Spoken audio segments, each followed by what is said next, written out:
Фатир хуҗасы Ирек Галиев үзенең бүгенге халәтен шулай аңлата. Йортсыз гына түгел, сарайларсыз, мунчасыз, келәтсез, мәчетсез, этсез кала ул.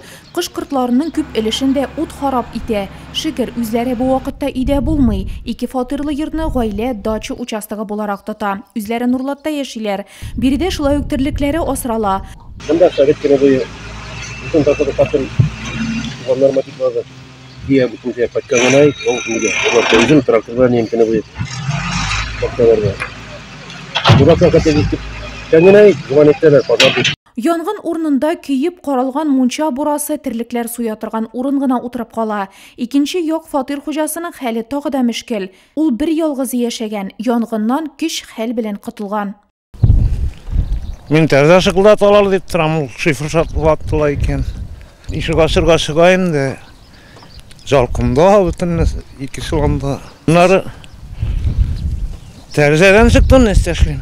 Янгын сүндерүчеләр ике гаиләне йортсыз калдырган янгынның сәбәбен ачыклаган инде. Причина возникновения пожара послужила что в одной из квартир. Янгын чыгуның сәбәбе шуннан гыйбарәт. Фатирларның берсендә 72 елгы инвалид ир-ат тора. Ул тәмәке тарта һәм исерткеч эчемлекләр куллана. 20 майда ул үзенең туган көнен билгеләп үтә. Шуннан башлап кәеф сафа кыруын дәвам итә. Моны алып барган тикшерүләр дә күрсәтә. Янгын чыккан көнне ул йорт верандасында иптәше белән тәмәке тарта һәм төпчекләрне теләсә кая ташлый. Янгын шуннан чыга. Со своим другом.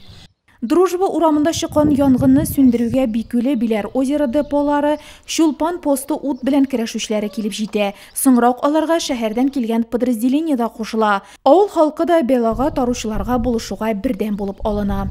Авыл халкына рәхмәт әйтәсем килә, бигрәк тә инде авыл иратларына, яшь егетләргә алар хуҗалыкта нәрсә бар, терлекләрне, тракторны, башка җайланмаларны алып чыгарга өлгерделәр. Рәхмәт аларга. Авыл халкы ярдәмен ташламый, шулай акчалата да ярдәм белән булышалар. Янгынга каршы профилактик авыл кешеләре белән дәвам итә. Җирлектә ялгыз яшәүче иратлар, тәртипсезрәк тормыш алып баручылар белән без даими эш алып барабыз, аларны көндә контрольдә торырга тырышабыз. Быел Нурлатта 17 янгын чыгып, аларда 3 кеше һәлак булган. Гөлназ Хәсәншина, Рөстәм Шахапов, Нурлат хәбәрләре.